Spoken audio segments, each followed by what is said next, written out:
Okay, short video. Eliminated most of the ground hum. Put a wire down here from Dolby PS1 up here, connected up onto the DCX. It's eliminated, I don't know how much, by dB sound pressure. Well, sorry, not dB, the frequency. I know it's dissipated considerably a lot. I've been doing a few tests tonight. I've also changed the bridge rectifier inside the PS, the old ones in the kitchen, and the new ones fitted in. Not really, I can tell much difference, but it's got a new one. So that was the original one that was in there. So I took it out and put a new one in, put some resistors on, put all the wiring back in the same order. I was thinking, oh no, it's going to blow up. I turned it on, tested it with my multimeter and everything looked okay. And then put it back in the rack. But still all this humming and that, and I think, bugger, where's this humming coming from? Where's the humming coming from? You know, I was thinking of putting a basic Behringer hum eliminator in line between the output audio leads. I was thinking, hang on.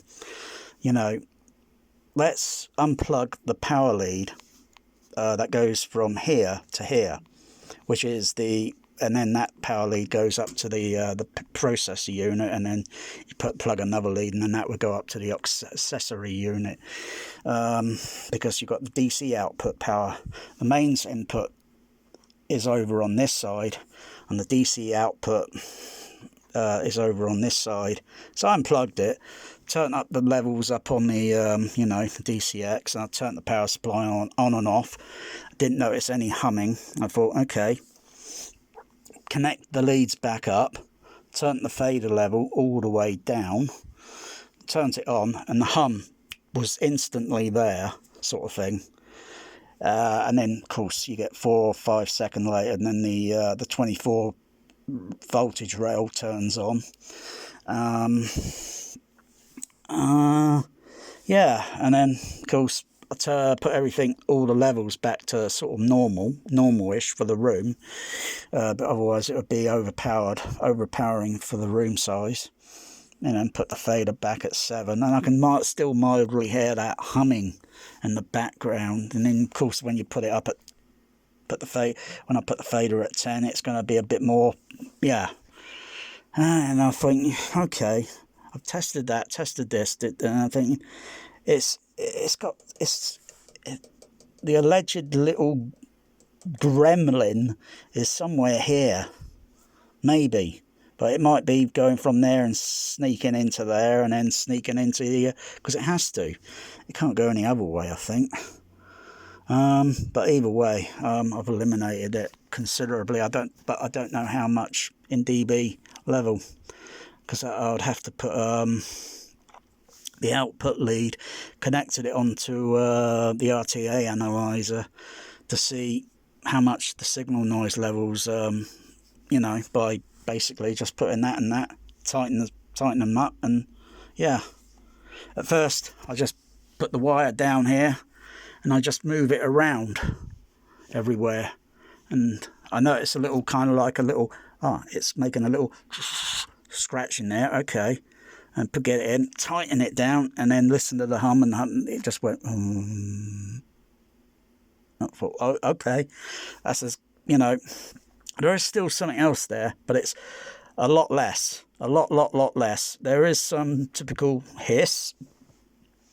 It may be marginally from there, but that's when you got the fader right up, and you don't have the fader up that bloody high because it'd be way too damn loud. But it's a lot better than what it was before. Yeah, I still think maybe the little transformer inside, the little square transformer, which is, I think it might need to be replaced, because it's got a very mild hum even when everything else is turned off.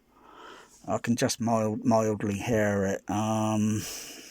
I tested another one in the kitchen, another one of these, because I've got 3 of them.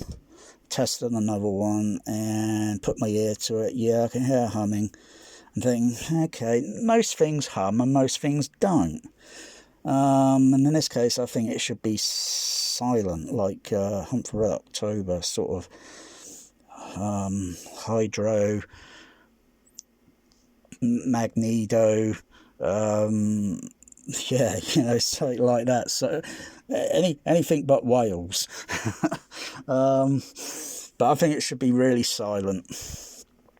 So I'll probably get a new transformer part and just fit that in and see what goes on. I really need to test it through the oscilloscope, so stage by stage, to see if the change in the signal waveform. I tried to get it connected up tonight with the audio output lead, but it was a bit tricky. In any case, that's that. So want some original? Come in, please. Repeat, this is USS Reliant. And if I go to, where's pause on here? Ah, Dr. Marcus. Oh, if I just fade that down. Turn the fader up at max.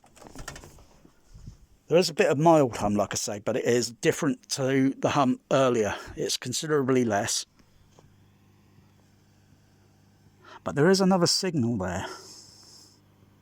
And it's like a pop, pop.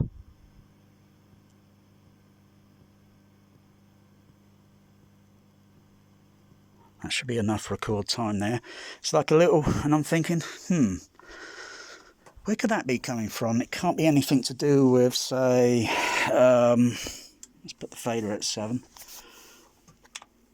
And that was, you know, with that down, not everything more or less normalised. So that's good enough. But there's still another signal there.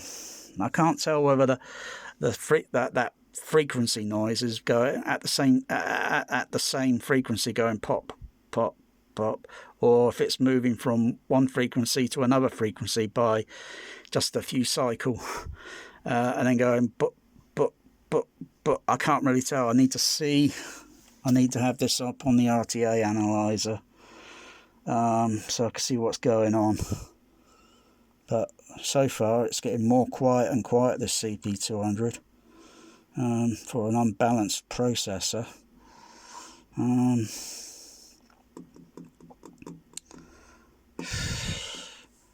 Just a few little other things to figure out. I mean, electronics is not my sort of field, but I have a nice, desirable impulse this year for getting this all rigged up. Sort of beautiful piece of engineering, I think, for its time. Yeah, so most of the components in that power supply about almost 40 years old have been changed now, so just a few more. Maybe it's the timing. Maybe it's something to do with the timing circuit on the 24 rail, a sort of ripple pulse or something. But at this levels, it's a bit hard to tell. It's a bit hard to tell at the moment because it's slightly grounded, and this is way better than bloody Star Wars, bloody Star Trek. You know, because you're talking about Jar Jar Abrams, and you know, his lousy attempt to do like Star Trek 2 with Into Darkness when it's absolute garbage. Let the boycotting be like wildfire, you know? Because this is way better, you know? I mean, there wasn't even a decent battle, you know, with, you know, they saved this like battle thing more or less towards the end, where Khan and then that other And you know what? It didn't last that long, and it was pretty lame. It was stupid. Lens flaring all over the bloody image. You couldn't even see the bloody picture. You got all this lens flare. And you got an appalling sound mix done by Skywalker Sound, and it's like, flipping heck. It's just rubbish. And it's not an opinion, it is just plain rubbish. Christ's sakes. This is way better. Miles better. That's my digital fader, and then that's my analog to digital,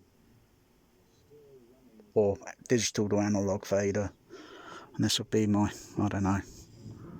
Ah, Kirk, my old friend.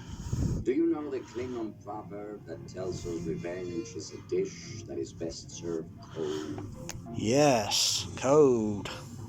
It is very cold in space.